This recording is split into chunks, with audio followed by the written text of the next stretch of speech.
الرحمن الرحیم، شروع اللہ کے نام سے جو نہایت مہربان رحم کرنے والا ہے۔ میں گواہی دیتی ہوں کہ اللہ کے سوا کوئی معبود برحق نہیں، وہ یکتا ہے۔ یہ بھی گواہی دیتی ہوں کہ محمد اللہ کے بندے اور رسول ہیں۔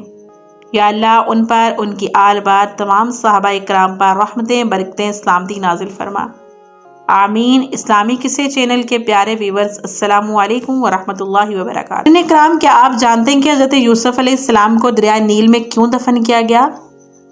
حضرت یوسف علیہ السلام کے قصے کو قرآن کریم کی سورہ یوسف میں بیان کیا گیا ہے، اور اس سورت کی پہلی آیات میں اس قصے کو سب سے اچھا قصہ قرار دیا گیا۔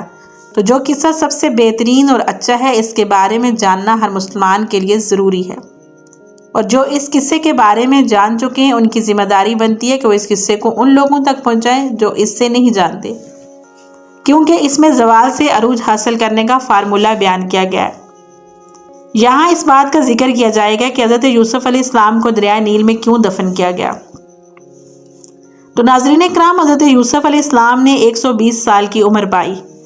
حضرت یوسف علیہ السلام کے وصال کے بعد ان کے جاننے والوں میں اختلاف ہو گیا کہ حضرت یوسف علیہ السلام کو کہاں دفن کیا جائے۔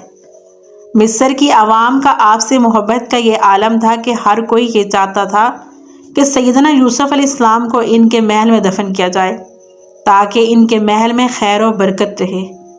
آخر میں اہلیان مصر اس بات پر راضی ہوئے کہ آپ کو دریائے نیل میں دفن کیا جائے تاکہ دریائے نیل کا پانی آپ کی قبر مبارک کو چھو کر گزرے اور تمام مصر والے اس پانی سے برکت حاصل کر سکیں۔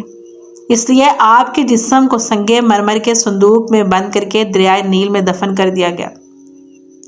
ناظرین اکرام، پھر 400 سال بعد حضرت موسیٰ علیہ السلام کے زمانے میں بنی اسرائیل کو حضرت موسیٰ علیہ السلام کی قیادت میں مصر چھوڑنے کا حکم دیا، تو سیدنا موسیٰ علیہ السلام کو حضرت یوسف علیہ السلام کا تابوت بھی اپنے ساتھ لے جانے کا حکم دیا گیا، جس پر حضرت موسیٰ ان کا تابوت نکال کر اپنے ساتھ فلسطین لے گئے، جہاں حضرت یوسف علیہ السلام کے تابوت کو حضرت اسحاق علیہ السلام، حضرت یعقوب علیہ السلام کی قبر مبارک کے نزدیک دفن کیا گیا، جسے تابوت سکینہ بھی کہا جاتا ہے۔